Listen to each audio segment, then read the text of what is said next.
Welcome back to CryptosRUs. I'm George. We're all George. So, happy Thursday. We're a day past the meltdown, or was it a meltdown? It's a small correction, but things are looking much better. And we have some big, huge events to talk about. How will they affect Bitcoin and crypto? What about the broader market? And what are these events? So let's talk about everything and let's get started. Let's do it. All right. Welcome, welcome, welcome. And look at that. We're back to 102.5. It's almost like nothing happened. Yesterday, we fell to levels unseen since last week. I know yesterday, last night when I was streaming, some people were turning very bearish. And then, I had to remind some of you guys that, even though, yes, a day or two ago, we climbed up to 108,000, but let's not forget that it was only less than a week ago when we were around that 99,000 mark. So it's not like we fell down to levels unseen since like 6 months ago or like a year ago. No, we just fell down to a level from 5 days ago. Okay. And now we're back to 102, which is a level that we were at 4 days ago. So it was a little correction. And like I've been saying, dips are gifts. Okay, so rather than buying Bitcoin at 108, you could have bought Bitcoin yesterday at 99, 98, 100. That's the best way to look at it. And going forward, I don't know how many opportunities we will get to buy Bitcoin below $100,000. Once we get that Santa rally in full effect, once we move into 2025, once Bitcoin is above $110,000, $120,000, $150,000, are we going to see 5-digit Bitcoin anymore? I don't know. This may be the last chance. I don't know, but we are recovering pretty well today. Actually, a little bit better than I expected, a little faster than I expected. Usually after a FOMC meeting, I told you guys, during a FOMC meeting and afterwards, we always, like clockwork, we always have volatility. Wall Street always digests what Powell says negatively, and then we have a market dump, like yesterday. It like always happens. And traditionally, afterwards, we have a market recovery, but usually it takes like a day or so, right? But today, we're opening up pretty green already. Dow and NASDAQ and everything is turning green, and, people are, again, digesting that what he said wasn't that bad. It wasn't that bad at all. Other than, next year, he's like, okay, we're only going to cut rates twice rather than more than twice. And that was really it. That was really it. So you got like MicroStrategy yesterday fell down quite a lot. Coinbase fell down quite a lot. Those that took advantage and bought the dip, congrats. Again, if you love MicroStrategy and you love Coinbase just 2 days ago or a day ago, and it is now at a discount price, why would you not love him more? Same thing with Bitcoin. Same thing with Solana or XRP or SUI or whatever else that you love. Nothing fundamentally has changed just because the price dipped in a single day. That's how you got to view it. All right. Now, moving forward, what else is going on? Well, there is this, and I don't know how this is going to affect crypto or broader market, but there is this government funding bill or disaster recovery bill. I don't know how you want to call it. There's this like 1,000-page bill that's spreading around, and Vivek and Elon is opposed, and you know what? Trump is opposed to this too.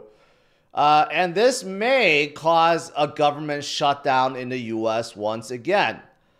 So there's just like a lot of things stuffed in this bill. It's, you know, there's a lot of money going for disaster recovery, but there's a lot of money that's going into, you know, some government funding, but there's also a lot of money going in there for pay raises for Congress members. You know, there's just a lot of stuff stuffed in there.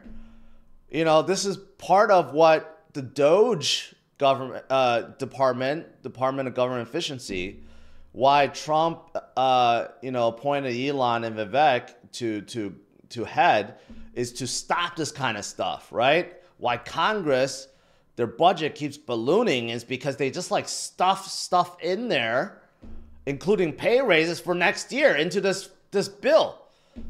And they were hoping that no one sees it and everyone just gets a huge pay raise, right? So now they're trying to stop this, and you know, there may be even Polymarket, you know, saying there may be a 54% chance of a government shutdown now.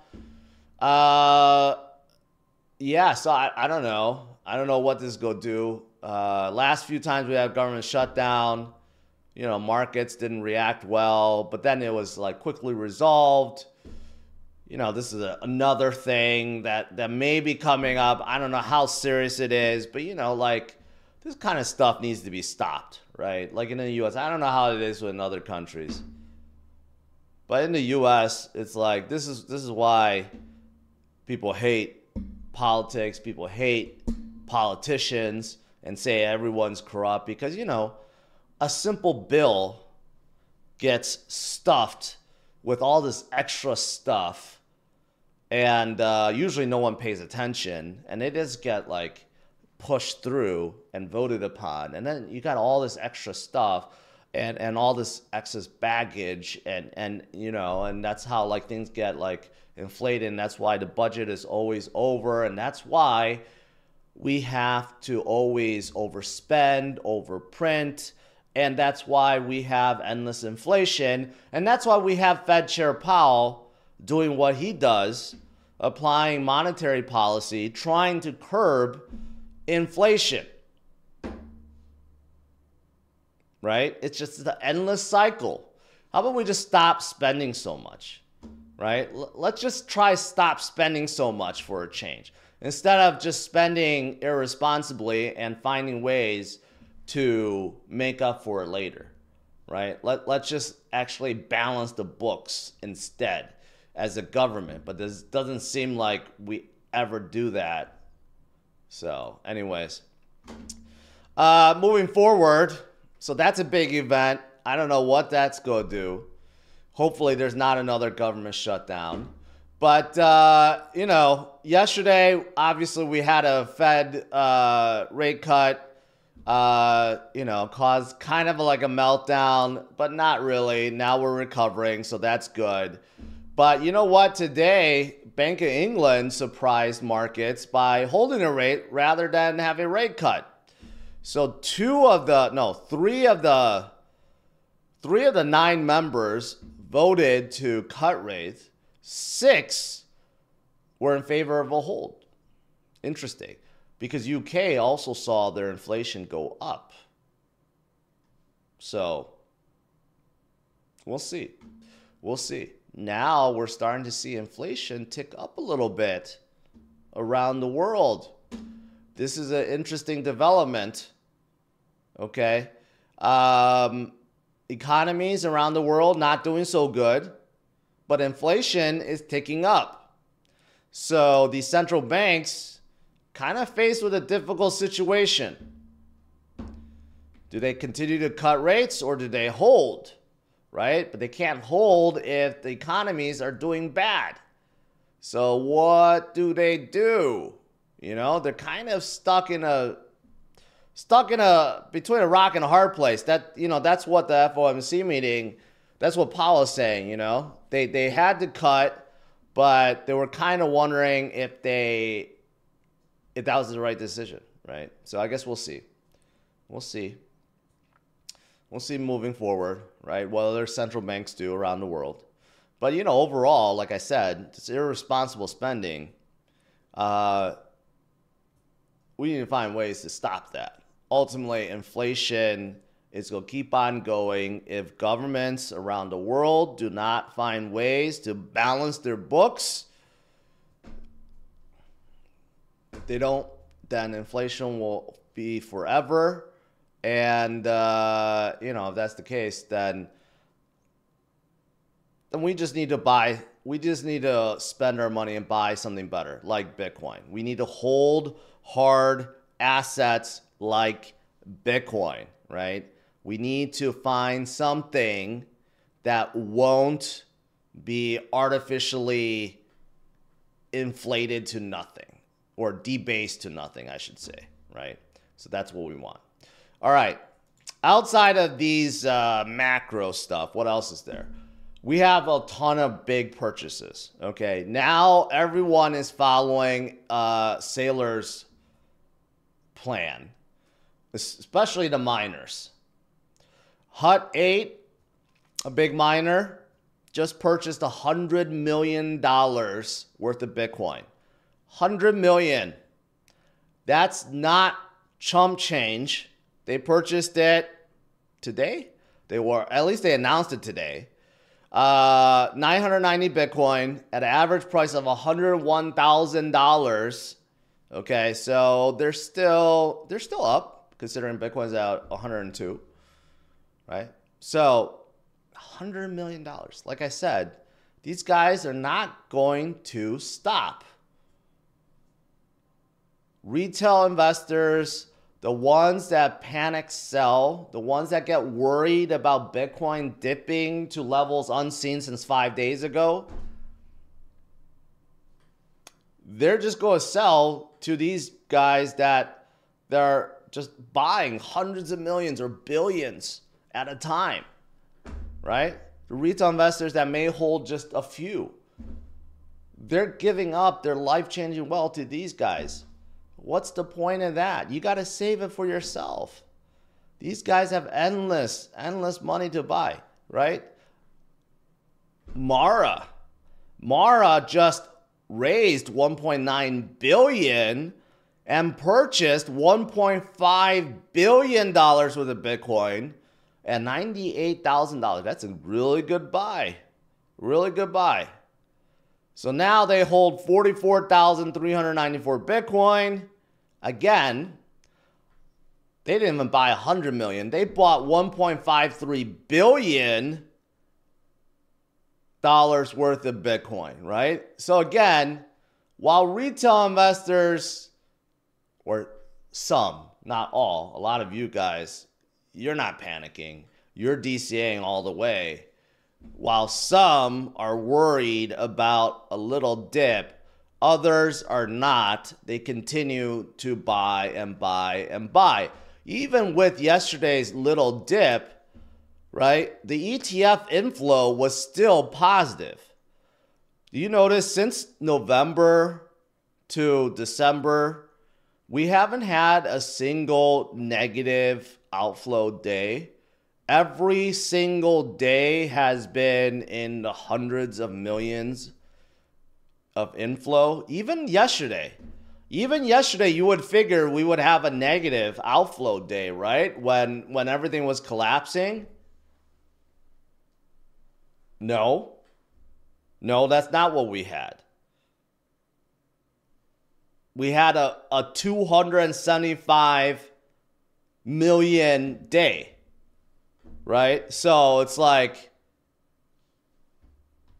every single day, these guys are buying hundreds of millions of dollars worth of Bitcoin, right? So bottom line is this: don't be panicking. We will get volatility. There's no doubt about it. We'll probably get more volatility as we move forward. There will always be volatility, okay? But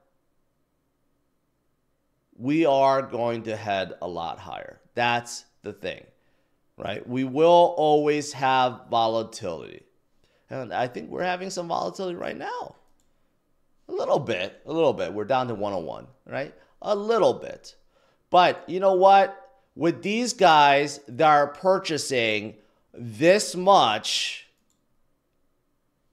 the supply shock is in effect, and we are going to go a lot higher. This is no time to be panicking.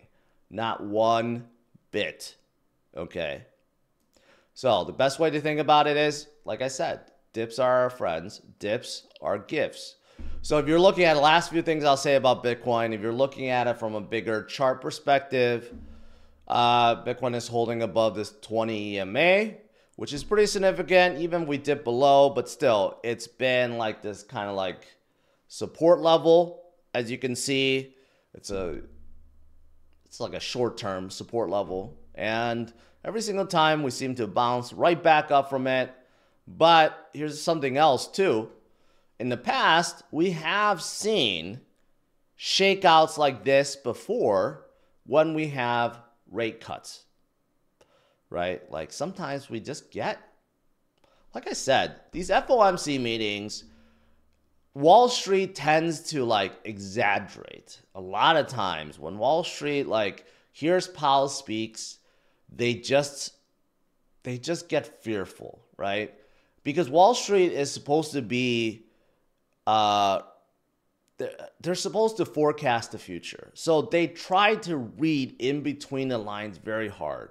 And then they become really reactionary to every little thing he says. So they're trying to digest what he said. They're trying to predict the future. And then a lot of times they just like, they don't know what to do and they just sell off everything. That's what they do. And then they realize, okay, maybe that was the wrong move. So, and then they rebuy back. That's what their playbook is. That's how it is, always. So, according to this, in 2020, we kind of had the same situation. After a big rate cut, we had a shakeout, and then afterwards, we recovered, and we just kept going, right? This took 3 days. It could be the same thing. We recover from yesterday, or we go continue forward. We could. The U.S., the broader market is certainly recovering, but we'll see. We'll see. What else is there? Outside of Bitcoin, a few other crypto news. Metamask is releasing a debit card if you want to. A lot of crypto companies are. So if you want to spend your crypto, now you can sign up. If you're in the U.S., you can sign up for a debit card from Metamask. And you can spend directly from your Metamask wallet. Phantom has been killing it recently. They implemented Sui, biggest Sol wallet. They're becoming social now, and they support Bitcoin too. That's one of their biggest advantages. So Phantom is also doing some good stuff too. I saw this Solana Dapps revenue is still growing by leaps and bounds, led by meme coins. And there is this other game, PS5. I saw PS5 the other day, and PS5 released their Pro Edition. I don't know what the difference is. I saw it at Best Buy the other day. But anyways, there's this other game called Moonray that's set to launch. I know that the other game, Off the Grid, was the first one to launch on PS5, doing very well. They're going to launch their token soon. It's on Avalanche. But there's this other game maker that's launching Moonray that's going to be on PS5 next year. And they have launched their token. I don't know too much about it, but they launched their token. But interesting enough, this game is on Ethereum. So I'm pretty sure not all of it's on Ethereum. Maybe just the token is, and maybe some NFTs are, but not the entire game. But yeah, interesting. And it's also on the Epic Games Store too. All right. That's pretty much it. Getting a little dip here. But again, Dips are our friends, right? We're still having a little volatility from yesterday. Let's see. MicroStrategy still up a little bit. Coinbase still up a little bit. Maybe this is scaring people. This government shutdown today. We'll see. Or maybe it's nothing. All right, let's do some Q&A.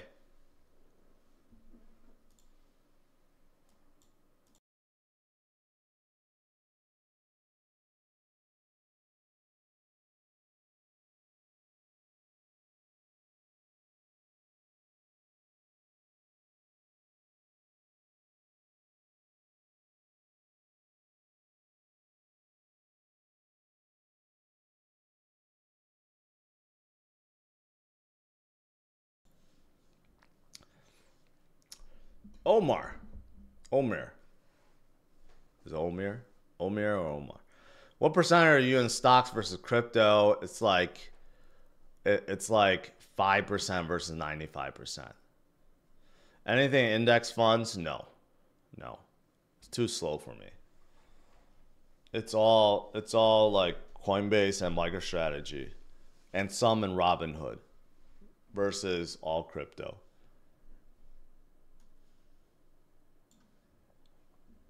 Let me see if I missed anything on top.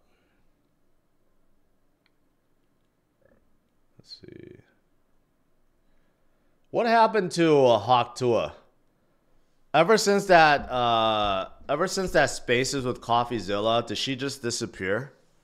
Has she made any other appearances or done any podcasts? I'm actually curious because I haven't followed that saga. I wonder if she actually responded since then.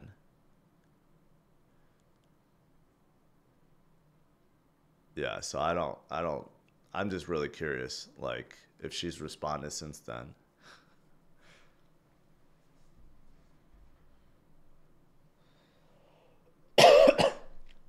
I just don't know why anyone would have participated in that. It's like, obviously she's not a crypto person. Obviously that was just a quick money grab. Obviously that was going to like dump hard.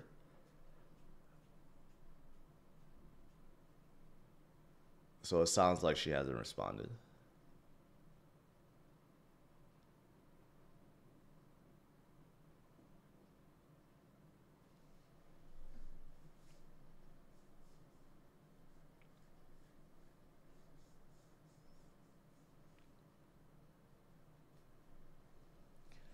I was just curious. I know it's not relevant, but I'm just curious. Yeah, we're covering a little bit.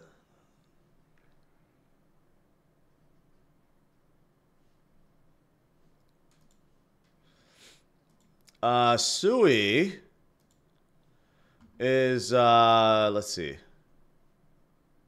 Sui back to 445, which isn't that bad. Actually, yesterday it dumped to almost $4.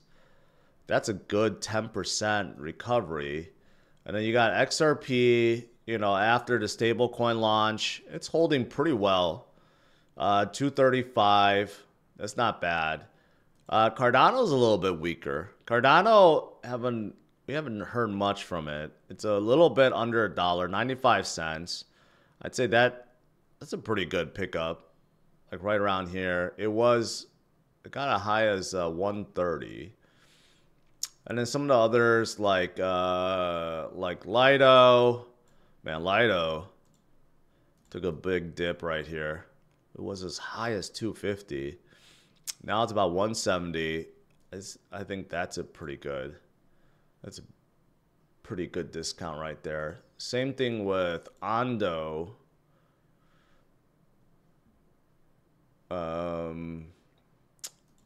Hedera. Oh wow, Hedera took a big cut right there. Hedera topped out at Hedera was at 39 cents, now about 29 cents.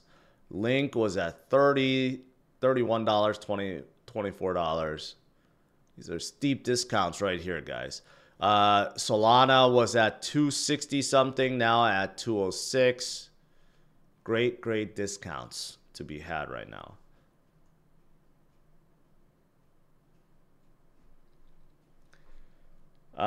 Can you look at Camino Finance? It sounds very familiar.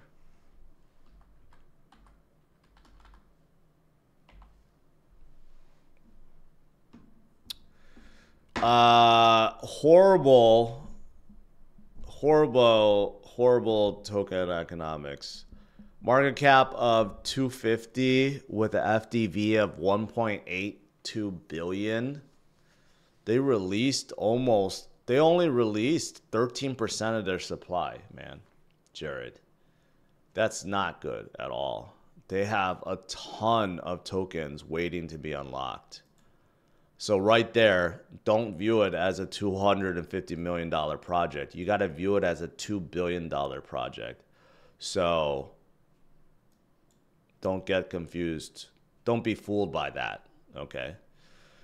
Second of all, this is, I guess, is like a Ave of Solana. Yeah, this is exactly what it is. It's fine and all. But the token economics, concern me a lot. So it's a much bigger project than it seems.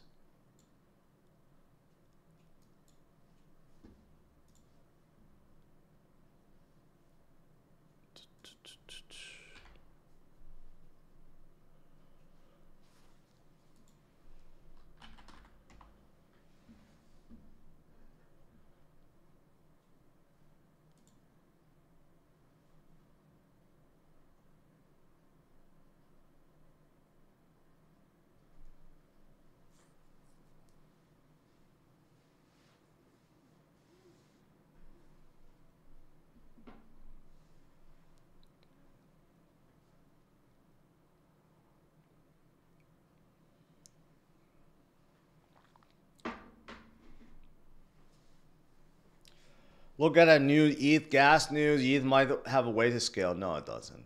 I saw it.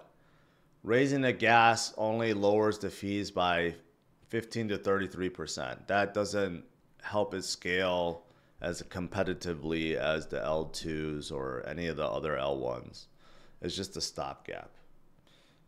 So, and right now, ETH gas fees, quite honestly, isn't that high because there's not a lot of usage. ETH fees are actually quite low. They're in the dollars. They're not like $10s or $30 or $100 like back in the day because there's not a lot of usage right now.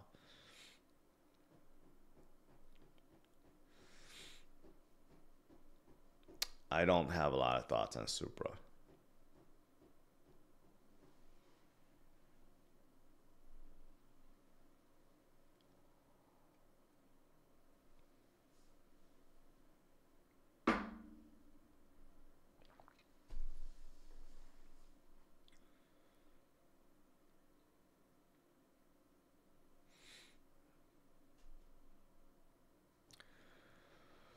Velodrome. Isn't Velodrome like a sister company to Aerodrome? Something like that. It's like same company of like Aerodrome, right?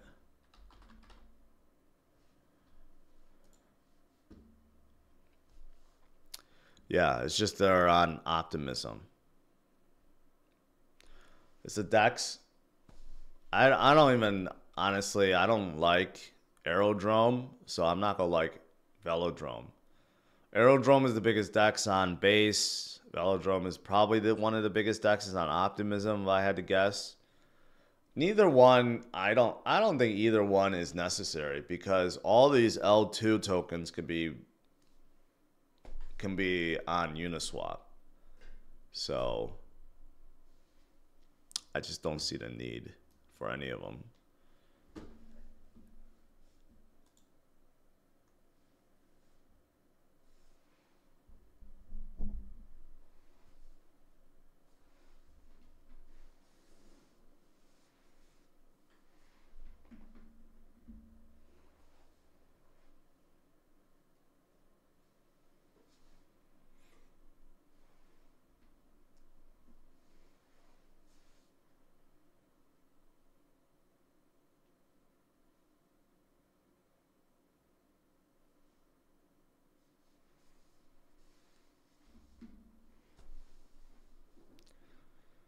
Arrow is a fork of Elo.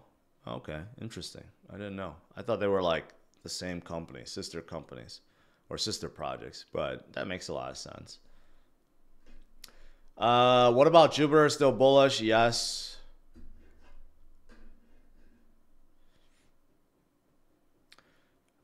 Benedict bought a bunch of stuff last night. That's good.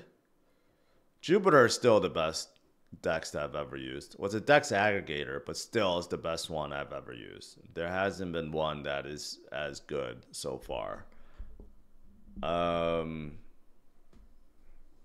So should we not worry since altcoin season is still to come?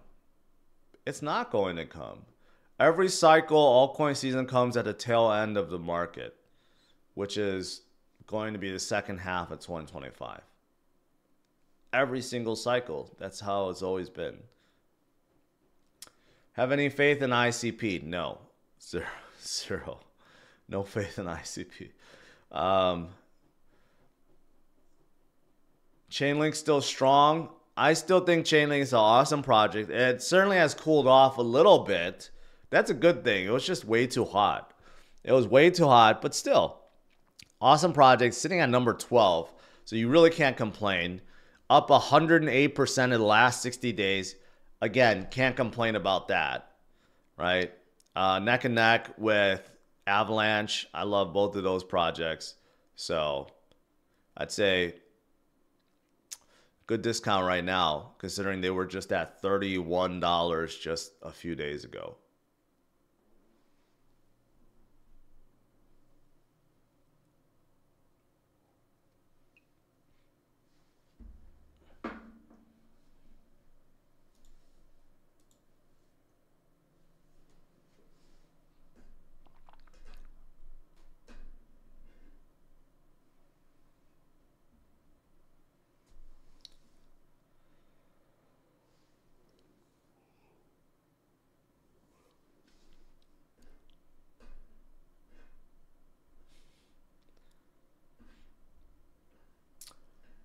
I gave up on AMP a long time ago.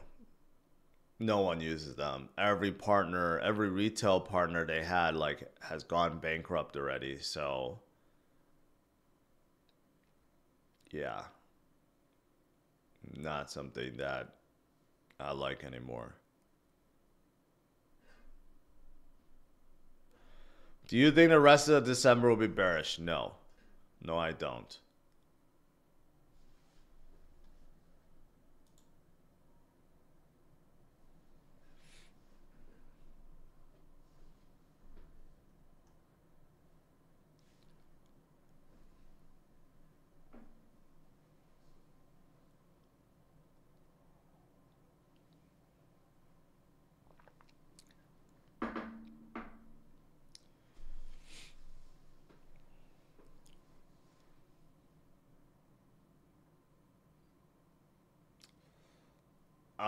Luxo, man.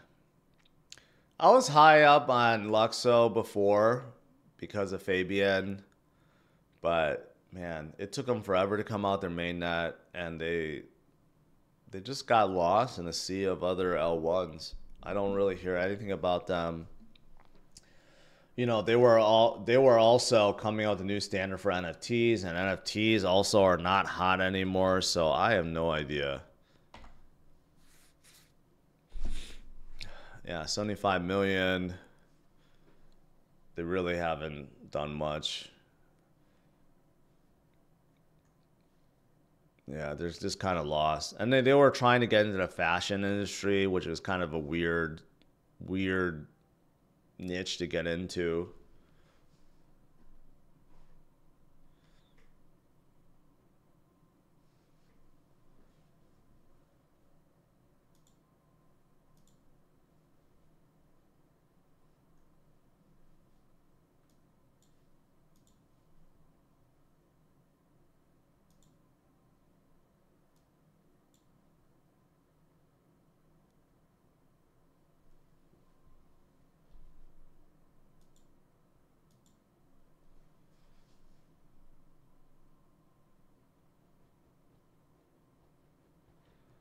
What type of coffee do you drink? I usually drink black coffee.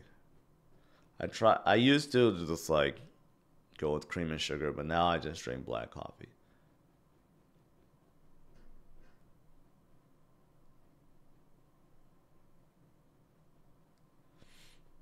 Do you think Virtual's protocol can be can give just as much gains as Near and Render? I don't know. It's been doing well recently. I think it's too hyped up, but it's in the AI agents. It provides AI agents for dApps. I think it's doing well right now. I don't know how well it's going to do.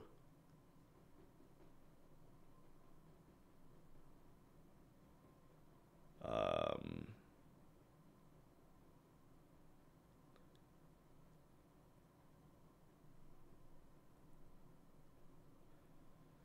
any hope for VeChain? I mean, VeChain's actually been doing pretty well. VeChain actually recently has climbed the charts a bit. I don't like their direction, but they're up still 111% in the last 60 days. So they've been climbing. They've been climbing pretty well.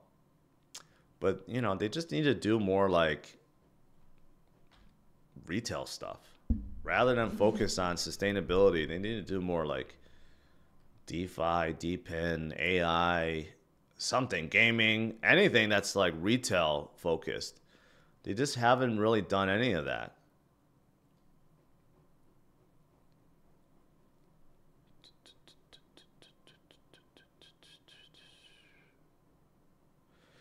How's my G-Wagon? I like it. I haven't driven it that much.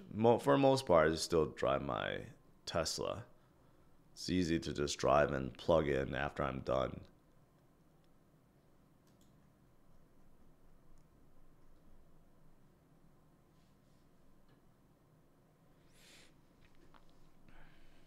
John, like I said, because they're just concentrating on sustainability.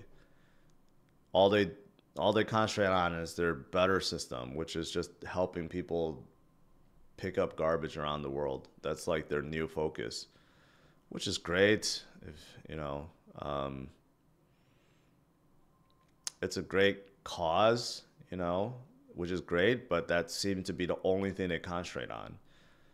I don't see them. There's like no dexes. There's no liquidity pools. There's no TVL. There's nothing on VeChain right now. There's no DePIN projects. There's no AI projects. There's no games. There's nothing. The only thing that they're really concentrating on is this better system, which is a dApp that rewards people in this better token to pick up garbage around the world. That's their main focus right now.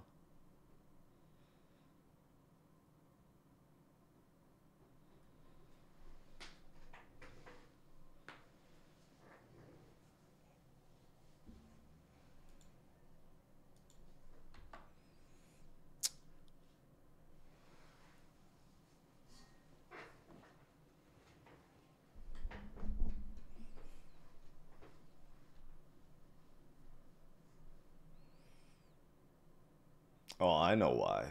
This probably is scaring off some people today. November home sales surged more than expected, boosted by lower mortgage rates. Yeah, so this is probably scaring people a little bit, or Wall Street, I should say, because this gives ammunition to Powell to not to cut rates further. Yeah. So again, see now we're going to that like bizarro world where good economic data actually could crash markets.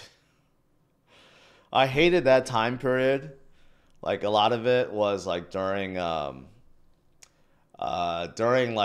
2022 and 2023, for most of 2023 was like that, where if we received good economic data, it would crash markets because it would give reason for Powell not to cut rates. We might be heading into that in 2025. So we actually want to see like bad economic data, something like that. I don't know. We might be like going to bizarre world again.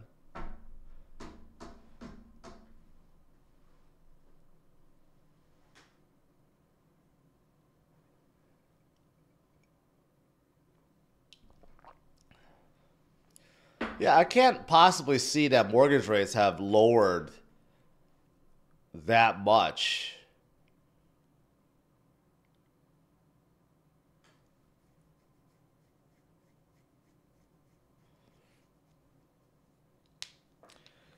Joseph, will we get 10% bumps on BTC before end of the year? I think folks will lose their minds between 110 and 120. I still think that's a real possibility.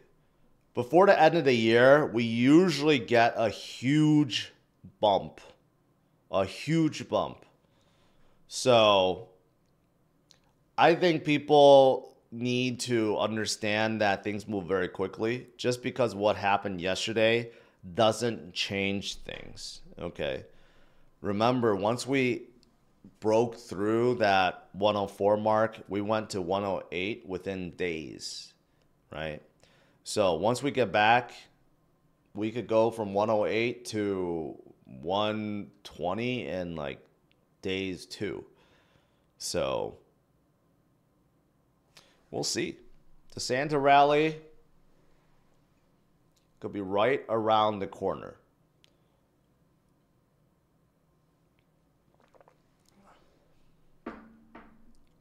Regardless, dips are gifts at this point. And if you can't buy, I understand. People are saying like, oh, George, I don't have any more money to buy. I get it. If you don't, at the very least, just hodl, okay? Don't panic sell. Because when you panic sell, all it's doing is going to these guys, to the institutions that have been buying billions upon billions, or going to MicroStrategy, or going to the miners that are buying the billions, okay? When you panic sell, that's where it's going. These guys are not selling.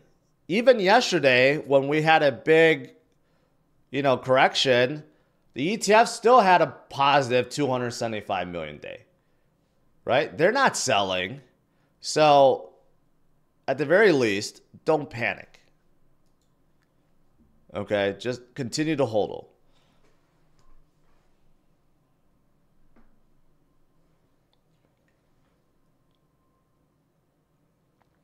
VI. Thanks for being a member for 25 months.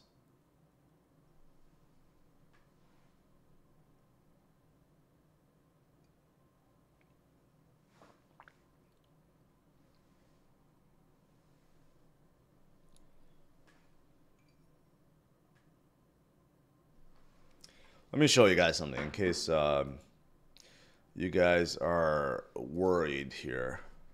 Look at this.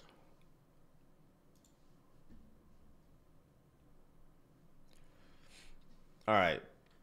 So look at the last time we had a halving year. That was 2020. Okay? 2020 right here.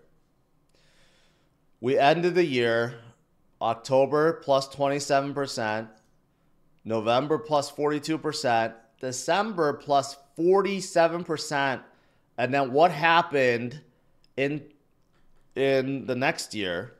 January plus 15%, February plus 37%, March 29%, 30%, right? We had 6 consecutive green months. That was the last halving year.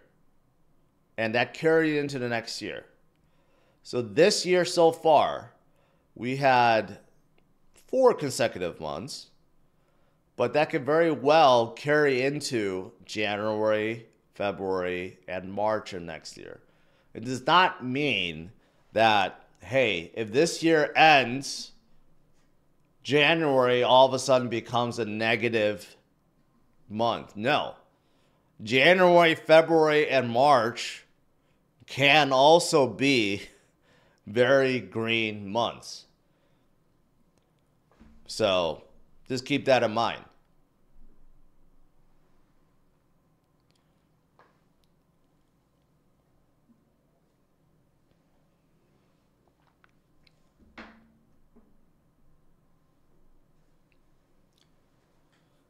Jason, could you look at yesterday's header announcement on Intel and NVIDIA using HUT8 for AI verification?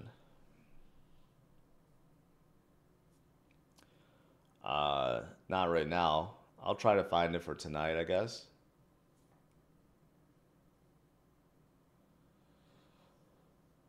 I do not see that anywhere. If that was big news, I would have saw it, or my team would have saw it. I did not see that anywhere.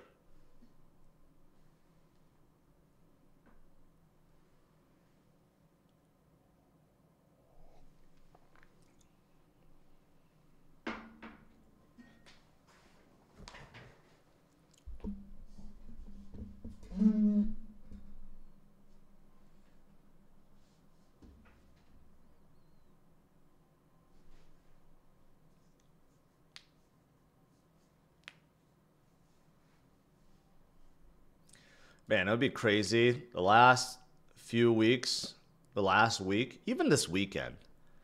You know, like I said, and I may still be right, usually after FOMC meeting, that day is horrible with volatility. Okay, even the day afterwards, I've said this even yesterday, usually the morning of and the afternoon of the day afterwards, you get volatility. Usually you don't even see a recovery until that night or the following day, like Friday, right? So I guess, you know, we're seeing that. I was just thrown off because we started rallying so early this morning. But starting tomorrow or tonight and carrying into the weekend, we could see a full recovery. And then next week, we could see a huge rally. So if the last December is, if the last December of 2020, if we're mimicking that, so if you look at these two, right? This is the last halving year, 2020. We ended November 43%, 47%. This time around, of course, not the same scenario since we are much higher in market cap. November, we're plus 37%. But if we're anywhere close to that, even we're plus 30%, in December, so which means we still have another 28% to go. We would end the year, okay, we would end the year, Bitcoin would end the year at like $130,000 or $128,000. That would be nutty. That would be nutty. And we still have a chance of that. Look at the previous halving year, all right? 2016, the previous halving year. December ended in a 31% gain, right? So there's something to the halving years. 31% gain in December, 47% gain in December. We're at 6%, guys. This final week and a half could be crazy. We'll see. We'll see. All right, guys. Let you guys go. Smash the like, subscribe to the channel. We'll see how it is tonight. All right? Don't become discouraged. Like I said, FOMC meetings always gets crazy. Wall Street gets crazy. We get volatility. Remember, dips are friends. Dips are gifts, right? Do not panic. Of course, we'll get through this. There are great things happening. So, stay strong, my friends. I'll see you guys tonight, 8:30 p.m. Central Standard Time. All right. Have a good one, guys. Take care.